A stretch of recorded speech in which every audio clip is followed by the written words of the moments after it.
How's it going, everyone? This is Jack here with the Commander's Wire, and welcome back to another video. Today we're going to be going over newly hired defensive coordinator Darontae Jones, as well as, with this new hiring, what the defensive staff as well as newly acquired players, whether it be in free agency or the draft, will look like, on top of some other small news regarding the Washington Commanders.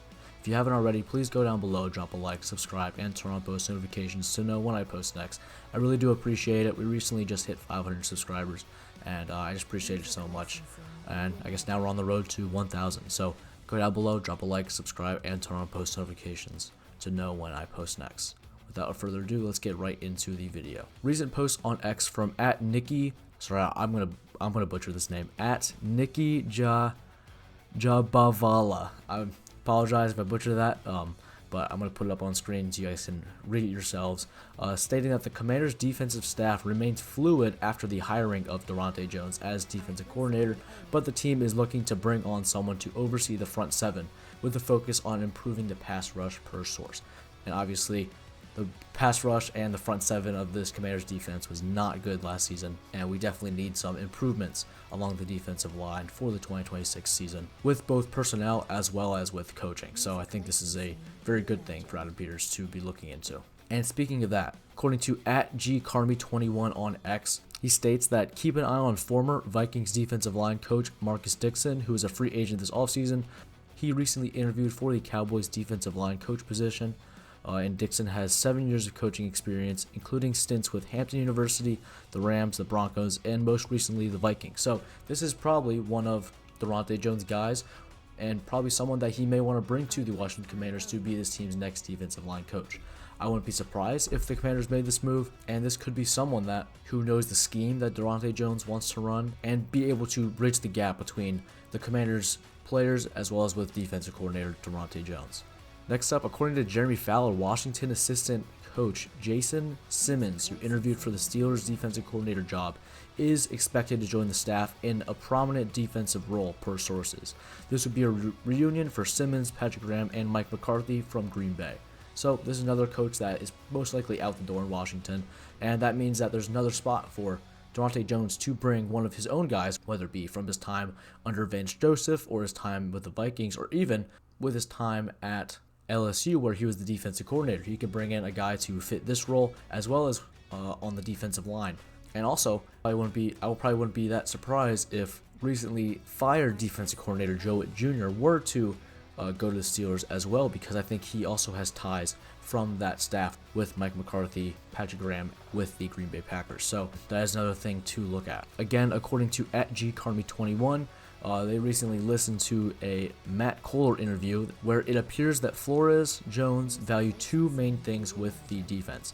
Number one, a safety who is highly knowledgeable, can read defenses, and contribute to game planning. And with the Vikings, that was their Harrison Smith. He's a very seasoned veteran, been around the league for a while, and was able to fit that role very well. Even if he wasn't as talented as other safeties in the league, he had the high IQ that allowed him to be one of the top safeties in the league, even if he wasn't gifted physically. And number two, a versatile linebacker who can blitz but also drop back into coverage and carry a wide receiver up the seam. And for the Vikings, that was Andrew Van Ginkel. With the Commanders, I think that Frankie Louvu may be able to fit that role well. In a recent video, I said that he was one of my breakout candidates, and I think that if he's able to tap back into the way he was playing in 2024, could fit this role well and find himself to being a all-pro linebacker once again. And this post also says that ultimately Adam Peters will have the last call at draft choices, but these two positions scream Caleb Downs and Sonny Styles to me. So I could see a world where the Commanders stay put at 7 and they want to draft Caleb Downs, or even if they want to trade down in the first round, if Caleb Downs were to fall, or even to pick up Sonny Styles in the mid to late teens if he were to fall that low. And next up, speaking of the draft process, there's been several sources that have put out a couple more names that the Commanders have reportedly met with at the East-West Shrine Bowl recently. All these guys are going to be on the offensive side of the ball. A lot of them are probably going to be day 3 picks or even UDFAs, so just trying to fill in the ranks on the back end rather than looking for starters. However, I'll get into these names. So according to @TheBurgundyZone, they listed some tight ends being Jack Endries, tight end out of Texas, Jaron Kanik, tight end out of Oklahoma, Lane McRee, tight end out of USC, and I'm going to definitely butcher this name. Seydou Traore, tight end out of Mississippi State. At the Burgundy Zone, also put out some wide receivers, being Chase Roberts, wide receiver out of BYU. Dazon Stribling, wide receiver out of Ole Miss. I have heard of him before, and stay tuned. He will be in one of my mock drafts here in the future. Eric Rivers, wide receiver out of Georgia Tech.